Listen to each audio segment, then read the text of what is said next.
te hace viajar y te hace poner los pies sobre la tierra. La RZ. La RZ. Una radio que te da lo mejor.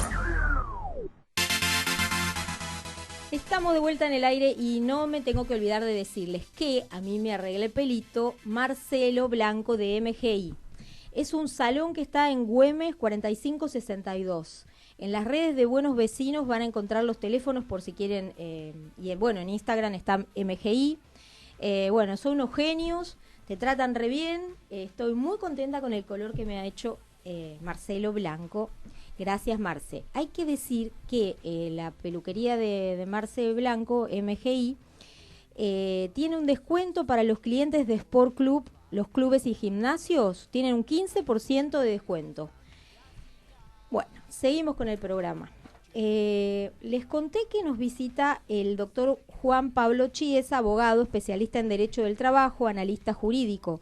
Hablaremos, entre otras cosas, de la muerte del monotributo a propósito de su libro Crónica de una muerte anunciada. Hola, Juan Pablo, gracias por estar con nosotros. Hola, Lore, gracias por invitarme. Es un gusto. Además, acaba de publicar un libro que se llama La caída del monotributo. Y dale con el monotributo. Ahora vamos a hablar de eso. Crónicas de una muerte anunciada, ¿no? Ah, es el mismo, La caída del monotributo, o el que yo tengo. ¿Es el primer libro que hiciste sobre el monotributo No, sobre el monotributo. Es el tercer libro, claro. Pero el primero sobre el monotributo es La caída del monotributo, Crónicas de una muerte anunciada, porque es parte de un trabajo de investigación que vengo haciendo ya hace un año, investigando en 3 crónicas donde anuncian la muerte o la desaparición de esta figura tan emblemática que es simple para la gente. Bueno, este es el libro y les cuento que él nos trajo uno para sortear entre los oyentes, así que vamos a ir jugando en las redes a ver quién se lo gana. Bueno, Juan Pablo, abogado especialista en Derecho del Trabajo, analista jurídico de prensa y radio, escritor, presidente de APREA. Bueno, contanos por qué, ¿qué es lo que pasa con el monotributo? ¿Qué es lo que está mal del monotributo? No es que está mal, el monotributo es una figura que tiene una antigüedad de 20 años, que nació principalmente para simplificar la vida de la gente, nació para que el emprendedor o el profesional novel, entusiasta que inicia una carrera o inicia un emprendimiento, pueda encauzarse en la figura de un régimen simplificado, que es el monotributo, que nació simplemente para esa colaboración. En la medida que fueron pasando los tiempos, lo fueron engordando el monotributo y lo fueron ampliando en las categorías y se dieron cuenta que hubo una cantidad bastante cuantitativa en cuanto a las personas que se anotaron. Actualmente tenemos 3 millones de monotributistas, contando los monotributos sociales, pero monotributistas en sí son aproximadamente 2 millones contra 500.000 que son los autónomos, los responsables inscriptos. ¿Cuál es la diferencia? La diferencia es que el monotributo está compuesto por 3 componentes: el impuesto, el aporte a la obra social y, por supuesto, la jubilación. Es un régimen simple y el monotributo no requiere de la asistencia profesional, porque actualmente tenés la famosa facturación electrónica mediante una aplicación o mediante la página de AFIP. Vos podés realizar tu factura y llevar un régimen que no lleva ningún tipo de declaración mensual. Y también está exento del impuesto a las ganancias. Uno que monotributa no paga ganancias y, por supuesto, no requiere un control mensual. Simplemente vos facturás y llevás un control de tu facturación y dentro de las 11 categorías A, B, C, D que tiene el monotributo, tiene determinados mínimos que vos podés facturar. Si te pasás a otra categoría. El AFIP, antes de ir a la diferencia, habla de un enanismo fiscal. ¿Qué es un enanismo fiscal? Es que dentro de la B y la C están alojados aproximadamente casi 1 millón de monotributistas, que quizás no deberían estar ahí, porque son gente que quizás realiza una facturación elevada y deberían estar quizás en una categoría D, en una E o una F, pero están dentro de la B y la C. Esto nos gustó a las arcas del Estado, que digo Estado y no gobierno, porque no es de este gobierno, esto viene de antes. Por eso digo del Estado, de diferentes gobiernos que fueron destruyendo esta figura que simplemente ayuda a la gente. El autónomo, o el régimen general, tiene el impuesto de IVA, o sea, vos pagás el 21% de IVA, y aparte pagás ganancias. Y llevas un sistema mensual, que es un régimen informativo, donde requerís sí o sí la asistencia de un profesional. Entonces, solito no podés. No podés porque necesitarás tener un profesional porque lleva un sistema que lo maneja un profesional. Entonces, vos tenés un capital, iniciás un emprendimiento, un negocio, que hoy realmente es lo que falta en Argentina. Una persona quiere ser emprendedor e iniciarse en este camino, y por supuesto tiene que empezar por un monotributo. Por un monotributo depende un tanteo de mercado de lo que facture. Digo, bueno, factura X cantidad de plata, me anoto en una categoría D, en una E, y tengo un régimen simple que pago una cuota todos los 20 y tengo obra social y jubilación. Punto. Y arranco. Después vemos si más adelante, ojalá le vaya bien, y aumentamos la categoría o me paso ya a un régimen general. Si yo empiezo con un régimen general, ya empiezo tributando IVA, ya empiezo contratando un profesional para que me acomode todo el sistema y no podés arrancar. Claro, tenés un costo altísimo. Tenés un costo altísimo, no solo la presión tributaria, que es la más alta de Latinoamérica, sino que también sumamos determinados costos, es complicado emprender. Por eso la gente no emprende. Por el factor miedo y el mito AFIP que amenaza, en cierta palabra, o ahorca a la gente en un sistema que no corresponde. No es que critique la AFIP, sino que este AFIP, las medidas que adopta no van con la coyuntura actual que estamos viviendo. Con un país, en un año en recesión, un año electoral, con todas medidas electorales, creo que deberíamos estar un poco más al lado de la gente. Y el monotributo, las 3 crónicas que trabajé son, la primera fue que han subido los ingresos para que vos te vayas de categoría, de la A a la B, a la C, a la D. Que la gente te dice, ay, el contador dice que me tengo que cambiar de categoría, ¿y ahora cuánto voy a pagar? Eso lo escuchás todo el tiempo. Por eso, hasta llegás a la K y te caes de la cornisa y te vas al régimen general. ¿Qué pasa? Es el primero. Después dijeron, no solo los ingresos, segunda crónica, los gastos. Tarjeta de crédito, gastás, le prestaste la tarjeta a un familiar, vieron tus gastos, afuera. O sea, ya no son los ingresos como era antes. También con los gastos. Con los gastos. Y la tercer crónica, que ya es la más trágica, es que en febrero de este año, uno de los informes del Fondo Monetario Internacional fue que evalúen el 20% de las altas categorías y los expulsen del monotributo. Hostia. Entonces estamos acorralados. Claro, a nivel cuantitativo o a nivel nominal tenemos 2 millones de monotributistas contra 500.000 autónomos y obviamente que se ven perjudicadas la recaudación del Estado. Pero me parece que no es la forma de recaudar. El lunes vence la recategorización, la segunda recategorización del monotributo. El AFIP se atribuye, se arropa una facultad que es recategorizarte de oficio. Veo tus ingresos, aprieto un botón y vos te levantás a la mañana siendo autónomo. Eso está mal, porque vulnera todo principio constitucional y el principio de derecho de defensa. Vos tenés que permitirme a mí, decirme, mira, Gloria, te has pasado por esto y por esto, te voy a pasar, tenés 5 días para demostrarme que no podés pasarte. No lo hacen, directamente te pasan. Una cosa que a mí me parece perversa a propósito del monotributo es que hay un montón de funcionarios del gobierno de la ciudad que son monotributistas. Eso, pero muchísimo. Yo no tengo la cantidad, pero yo conozco profesionales y no. O sea, los inspectores para el tránsito facturan. O sea, le tienen que dar una factura al gobierno de la ciudad. Los, no sé, por decirte, los arquitectos del Ministerio de Desarrollo Urbano, o sea, todos facturan, los arquitectos y otros profesionales. Eso a mí me parece perverso, ¿no? Me parece como rizar el rizo, como se diría en España ya, es el colmo. Es perverso y macabro. Gloria, sea que encima el propio Estado usa el monotributo mal, abusa. Por experiencia propia, por asesorar, 2 cosas te voy a decir. Sin dar nombres, y esto es por conocimiento de causa, un candidato a presidente actual, ¿no?, de los candidatos que tenemos, es monotributista. ¿Sí? Esto es público, no es un invento mío. Entonces imagínate.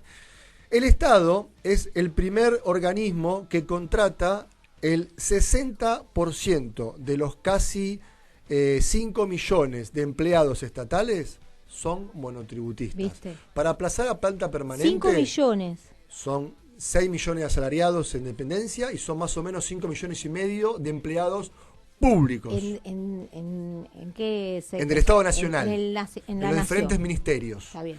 Para hacer planta permanente, estar en blanco o registrado, hablando Sí, técnicamente, recibir un sueldo. tenés que rezarle a muchos santos. Bien, ¿el Estado cómo te contrata? En forma de monotributo. Te obliga a ser monotributista y te hace facturar a través, por supuesto, de una ONG o una entidad hecha por el Estado, porque el Estado no puede contratar en forma directa. Entonces, no hagan así, porque el primer persona que contrata monotributistas es el Estado Nacional. Y de hecho tengo ejemplos y casos y consultas. Yo también conozco un montón de gente que le factura el lugar donde trabaja. Te toman para del X Estado. ministerio, como empleado administrativo, como cadete, como lo que fuere, O como secretario, profesional, o como profesional, sí. son muchísimos, Sí. pero el profesional podemos quizás darle un manto de prolijidad porque el profesional es independiente y no está cumpliendo un horario. Pero un chico que es inspector de la dirección de tránsito. Que cumple horarios, Un que chico recibe que órdenes. es inspector de la dirección de fiscalización del espacio público. Ese chico tiene que facturar, o sea, tiene que ser monotributista para poder tener el trabajo. Está mal, tiene que estar en inscribirse. relación de dependencia para el Estado Nacional como hace cualquier empresa privada. No pueden tenerlo como monotributista como lo tienen. Lo ¿No hacen hay facturar. ninguna ley que prohíba? ¿Están violando una ley con eso o no? Están violando la ley que dio origen al monotributo, por supuesto. Y aparte la ley de contrato de trabajo, la 20.744, que establece que, ya lo estableció no solo la Corte, sino toda la Cámara de Apelación del Trabajo, donde el monotributo es una relación de dependencia encubierta cuando una persona trabaja para otra persona recibiendo órdenes y cumpliendo un horario y le hace un monotributo, es una relación de dependencia encubierta. Utilizan una figura para desvirtuar la figura misma y para romper la relación de dependencia y para evadir impuestos. El propio Estado Nacional. El primero entonces que está matando el monotributo es el Estado. Correcto, eso es correcto. ¿Y qué hacemos? Porque si, suponte que la persona que, no sé, quiere trabajar o tiene la chance de trabajar en una dependencia pública, si no se inscribe en el monotributo no le dan el trabajo. No lo contratan. Es una especie de jugar con la necesidad de la gente, Claro. y no lo contratan porque quieren esa figura para evadir determinados impuestos, que es lo que están haciendo. Así se maneja y se ha manejado siempre así, ¿no? Este gobierno. Por eso digo Estado. Todo el Estado en sí. Se manejan de esta forma, pero los contribuyentes o aquel emprendedor que se inicia en la categoría A o la categoría B es el primero que lo atacan cuando no lo dejan emprender. Este país o este último gobierno, y acá lo tengo que decir, ha puesto muchas trabas al emprendedurismo o a la persona que quiere emprender en forma independiente, iniciar su negocio, y ves las calles con todos los negocios cerrados. Sí. Y todo lo que está pasando. O sea, vos decís que con la llegada de Macri esto se complicó más para el emprendedor. No sé si con la llegada de Macri, yo insisto con la palabra Estado porque esto viene de antes. Quizás Macri agravó un poco la situación en algún punto, tampoco echámosle toda la culpa al gobierno actual. En algún punto, y quizás el punto de emprendedurismo sí, lo agravó, porque ya venía agravado, ya venía bastante deteriorado, y quizás Macri lo que hizo es complicar más la situación, quizás por la inoperancia del entorno que tiene rodeado, porque no creo que tenga un equipo, como él dijo, el mejor de los 50 años. Nos quedamos sin... ¿Qué pasó? No, porque no escuchamos. No tenemos... No tenemos retorno. Pero estamos en el aire. Sigamos hablando. Bueno. Lo que quería decir es que tiene de hecho por ellos mismos, una inoperancia en la manera de la parte operativa del trabajo en cuanto a un organismo impositivo que está manejado por una persona que vivió en la República Argentina no más de 2 años. Entonces no podemos poner a una persona que es el director de AFIP, Leandro Cucciolo, que vivió 22 años en Gran Bretaña y vivió en Inglaterra y en Estados Unidos y vino a este país hace 2 años y desconoce la idiosincrasia argentina y está manejando la cartera, que es el bolsillo del Estado Nacional, que es el organismo impositivo. Mirá, no sabía ese dato. No quiero criticar las medidas de este director, pero son medidas que no van a la idiosincrasia y a la coyuntura actual argentina. No se aplican. La Big Data no puedes aplicar en un país en recesión. Ajá. Entonces tenés que estar más al lado de la gente y ver que la gente está pasando hambre y el que tiene un mango para emprender no puede hacerlo. Ampliale lo de la Big Data. La Big Data son mecanismos impositivos que vienen de Londres o de Estados Unidos, que es manejar todo lo que es la parte tributaria e impositiva en forma electrónica o de un modismo bastante elevado que nosotros no estamos a esa altura. no estamos hoy como país a la altura de esas consecuencias. Primero, porque tenemos 164 impuestos, casi 70 impuestos nacionales. Entonces, es el país con la carga impositiva más alta de Latinoamérica. A nivel emprendedurismo, para emprender tenemos cargas impositivas, como por ejemplo, si uno inicia con un autónomo, el IVA, determinados regímenes que hacen muy imposible poder crecer. Entonces, toda la forma electrónica o el modismo que le quieren dar avanzado no aplica al país que hoy tenemos. Quizás en otro contexto podrían dar, pero no hoy. Entonces, no aprietes cuando la gente no tiene para comer. No apriete cuando la gente tiene un peso para emprender, vos le cortás la forma de emprender, no lo dejás emprender. Y no aprietes cuando tiene empleados, porque yo tengo clientes y asesorado y lo realizo, esto lo digo por conocimiento de causa, que tienen 20 o 25 empleados y son 20 puestos de trabajo. Y al mes se encontraban con la cuenta embargada porque la AFIP embarga las cuentas sin notificar. Esto, los que me están escuchando se van a sentir identificados. Sí, claro, hay mucha gente que le pasó. De hecho, hace 2 años o un año y pico, si no me equivoco, el bloque del masismo presentó la emergencia fiscal para suspender las ejecuciones fiscales de la AFIP. Esto tuvo una repercusión poca y hoy la AFIP está embargando las cuentas sin notificar. Entonces, vas a la agencia para realizar un plan y no tenés un plan. Porque los planes de facilidades que ellos anuncian no son como los que dicen. No están al acorde de lo que es cada contribuyente, porque no te permiten acceder por la tasa de interés, por la mínima cantidad de planes que hay. Hay muchas cuestiones que el contribuyente no puede acceder. Entonces te mienten o te engrupen para hacer parecer que están haciendo las cosas bien. Esto lo digo por conocimiento de causa, Gloria, no lo digo que lo leí en el diario. Esto me pasa en mi consultora todos los días. Para modificar esto, ¿qué se necesita? ¿Una decisión política? Sí, por supuesto. Esto es una decisión netamente política. Tuvimos una reforma tributaria hace 1 año y monedas, que es una truncada reforma tributaria, porque no hizo nada a nivel tributario, sino que lo agravó. De hecho, hace poco el ministro Duhovne suspendió lo que son las contribuciones patronales porque no encajaba con lo que quiso hacer. Y por supuesto, es una medida, debe haber una reforma tributaria que apunte a la reducción de impuestos, porque hay impuestos que se contradicen. Vos tenés impuestos que se superponen.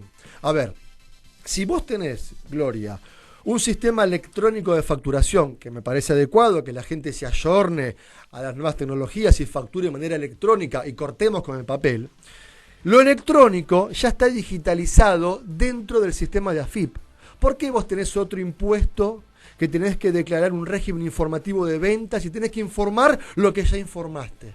De hecho, los grupos de contadores, el Consejo de Económica y hace 2 días el Consejo de Económico de la Provincia de Buenos Aires realizó una marcha contra estas cosas, porque están cansados, hay impuestos repetitivos, hay declaraciones, se pisan entre sí. Entonces, una reforma política tributaria que reduzca y revea la cantidad de repeticiones impositivas que hay. Segundo, tenemos una figura tan bonita como el monotributo, realcémosla, busquemos una forma de reducir la cantidad de letras que tiene y que la gente pueda coexistir dentro de ese monotributo y pueda emprender, pueda tomar empleo, pueda tomar trabajadores sin que a fin de mes no pueda pagar las cargas porque no puede, porque el 55% le sale a un empleador. Pueda usar una figura sin que sea trabajo en negro. Si tiene 3 componentes el monotributo. El monotributo tiene, como les expliqué, el componente jubilación, obra social y el impuesto. Amplía el componente, ponele el componente asignaciones familiares para el ANSES, el Fondo Nacional de Empleo, las asignaciones al PAMI, que son los institutos que reinan la relación de dependencia. ¿Para qué? La seguridad social y nuestros pobres jubilados se van a beneficiar. Es un circuito esto. La seguridad social no está devaluada. El sistema funciona, es una cuestión matemática. Están haciendo mal los números. Ajá. Liquida, el ANSES liquida mal. Mira. Por eso están los fallos Badaro, el 82% móvil y la cantidad de problemas que hay. El sistema jubilatorio funciona, es una cuestión operativa. Tenés que volver en agosto, porque tenemos que seguir, o sea, como de esto, todo esto la verdad que da para mucho. Por supuesto. Y es re interesante y está bueno que aprendamos, que los vecinos entendamos bien cómo viene. Si bien algunos sabemos que nos descuentan, ¿no? Y que no nos queda otra, pero bueno, me parece que en la medida que aprendamos vamos a reclamar bien, ¿no? Vamos a exigir. Por supuesto, es un placer, Claudia, que me invites. Estoy a tu disposición cuando lo desees. Por supuesto, mi tarea es llevarle a la gente la simplicidad y ser práctico. Decirle, acá tenés esto, reclamá. Cuando hay que pagar, cuando hay que pagar, no pagués porque no corresponde. Reclamá, pero informate. Yo creo que tenemos que tener un pueblo informado, instruido, capacitado y bien instruido en todas las cuestiones, más en la parte impositiva. Así es. Bueno, ya nos vamos, se nos termina Buenos Vecinos por hoy.